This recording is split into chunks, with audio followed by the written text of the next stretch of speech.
J'ai une autre question à poser. Je veux savoir, les ministres, excusez-moi du thème, est-ce que les ministres ne font pas popo?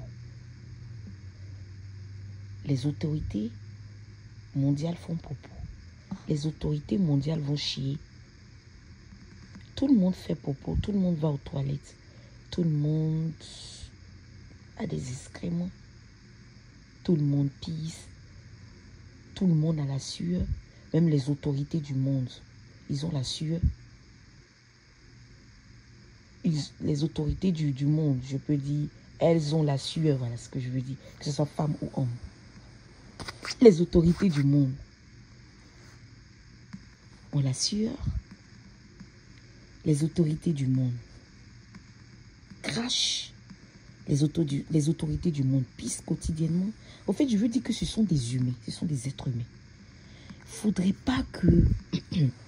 ouais, vous devez les respecter. Vous devez respecter vos autorités du monde. Mais il ne faudrait pas envier leur gloire, en fait. Il ne faudrait pas envier leur position. Il ne faudrait pas, vous les femmes surtout, n'enviez pas les statuts. Est-ce que vous voyez? N'enviez pas le statut, n'enviez pas leur pouvoir et leur puissance. Vous-même aimez-vous, en fait. Parce que moi, je vois des femmes même pleurer lorsqu'elles voient les artistes. Pas seulement les autorités, mais les personnalités publiques. Lorsque parfois ils rencontrent des artistes, elles tombent sur les artistes, elles pleurent de joie, elles pleurent. Il y a des femmes même qui rêvent coucher avec des artistes, avec des hommes publics, avec des autorités. Bon, je ne sais pas quoi. Pourquoi les femmes font ça? Pourquoi vous faites ça? Lorsque tu vois un artiste, tu es tellement émotive là, tu tombes sur lui, tu veux qu'il dorme avec toi cette même soirée après le concert, ou bien lorsque tu rencontres un ministre, tu veux coucher avec lui la même soirée, tu lui donnes ton numéro de téléphone, vous partez coucher ensemble. C'est quelle histoire ça?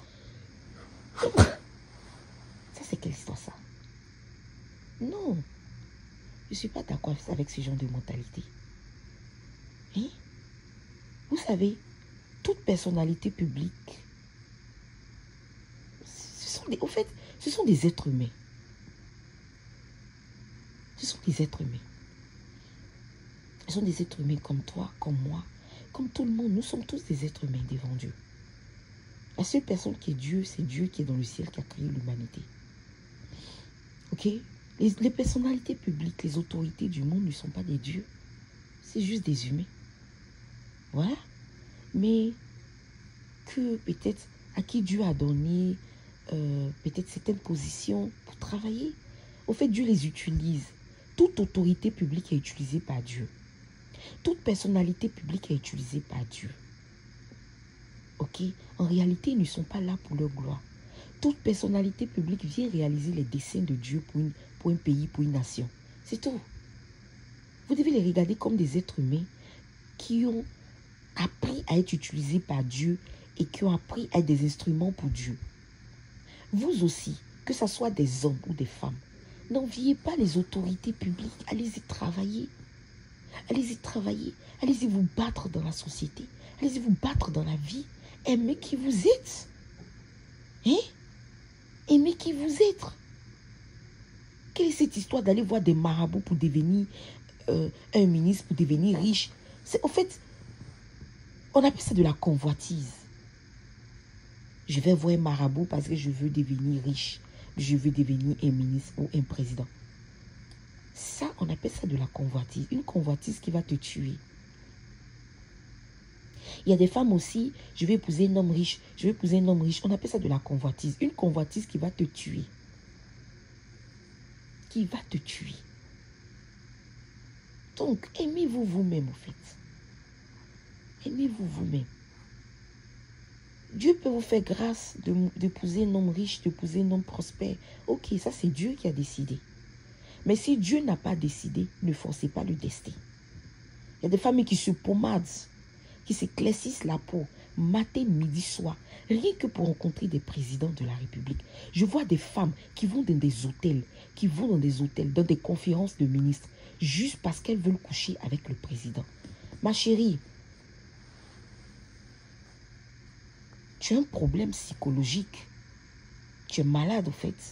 Une femme qui force, c'est-à-dire, elle va, par exemple, si on dit, par exemple, il y a une campagne de président, ou bien le président, ou bien il y a un président qui bat sa campagne. Elles vont, par exemple, s'inscrire pour être des hôtesses, ou bien elles vont s'inscrire juste pour être des hôtesses. Des hôtesses, c'est-à-dire, elles ne foutent rien de bon pendant la campagne. Elles vont juste pour être des hôtesses pour se faire recruter par des présidents, pour coucher à ces présidents pendant les campagnes. Vous êtes malade. Ça, c'est pas un objectif, ça, c'est de la stupidité. Je sais toutes ces choses-là.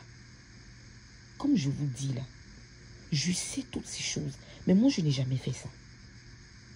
Elles vont parfois dans des hôtels où les présidents de la République vont loger pour un instant. Et par exemple, un président de la République est de passage dans un endroit, dans un pays. Elles savent que le président est arrivé. Et elles ont, comment on appelle ça, un réseau.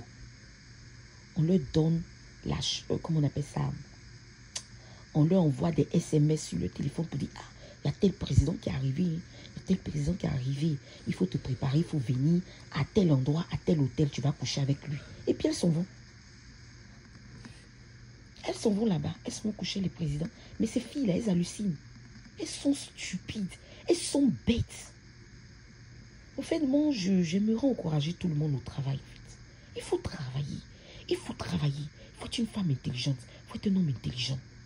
Ce n'est pas seulement les filles, il y a des hommes aussi qui sont homosexuels, qui sont recrutés par des présidents.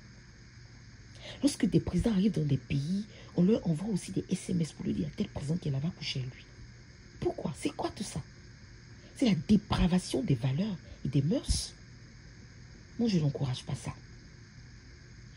J'encourage tout le monde au travail. Et puis, je dis toujours que lorsque tu as réussi dans ta vie, tu es content. La joie de ta réussite est différente de la joie d'une personne qui t'a fait réussir.